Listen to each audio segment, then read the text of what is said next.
We have about 75 students at Oakland University who are majoring in journalism.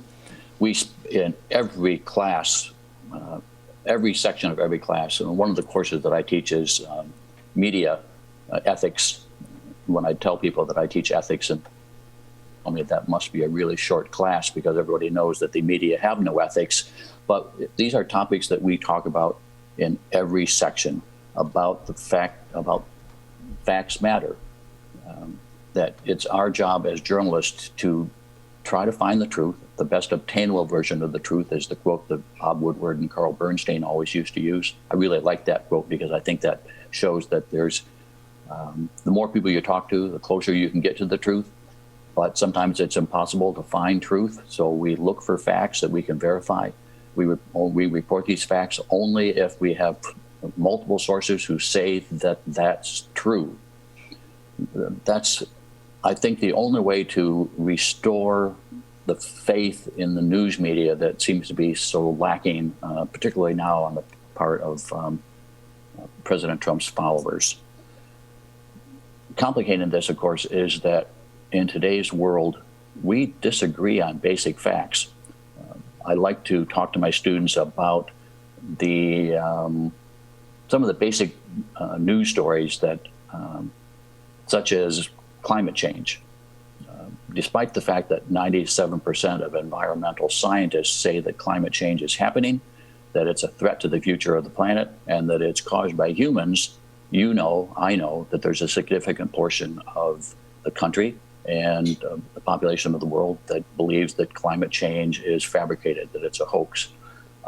I like to challenge them with news events from the past. For example, did man really land on the moon? How do we know that men landed on the moon? They brought back some rocks. We have some grainy videotape.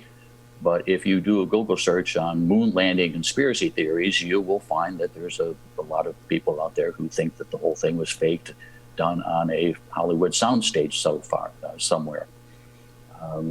Another burning question in American history that we disagree about is who killed JFK. We know the Warren Commission, which is a bipartisan panel, put together about a 30-volume investigative report that said John F. Kennedy was killed by Lee Harvey Oswald acting alone. Yet there are multiple movies, books, magazine articles, documentaries about other alternative theories on who killed JFK. My point is that it's often difficult to get to the truth.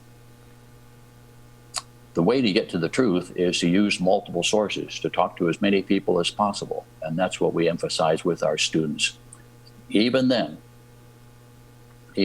we know that there will be people who will disagree on what we consider to be basic truths. If you go back to the 1960s in this country, most of us sat around at night, 6:30, we watched Walter Cronkite or the NBC Evening News, and there were only three or four networks, and we sort of had a shared sense of reality. Today, that's simply not the case. We have 500 channels on television. We have social media, of course, and we don't have that shared sense anymore of what is true.